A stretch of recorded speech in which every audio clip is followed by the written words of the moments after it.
Good morning guys, how are you? I hope you are all fine by the grace of Almighty God. দেখো তো বাসের ভিতরে আমি বসে আছি, সেটা নিয়ে তোমাদের সাথে আলোচনা করবো। দেখো আমি বসে আছি, বলবো আই এম সিটিং। ওকে, এইদিকে দেখো সিটগুলো সব ফাঁকা, তাহলে বলবে this seats are vacant, this seats are vacant. এবারে দেখো এইগুলো সব হচ্ছে AC vent, this are AC vent, this are AC vent, মানে এইগুলো সব এসি ভেন্ট।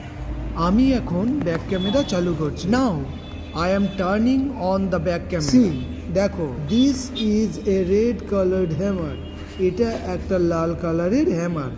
লুক মানে দেখো, it is a stop button, এটা একটা stop button. It is broken, এটা ভাঙা। Now look at this side, এখন এই দিকটায় তাকাও। That is an emergency gate, এটা একটা এমার্জেন্সি গেট। আজকের জন্য এইটুকুই। That's all for today. Thank you guys.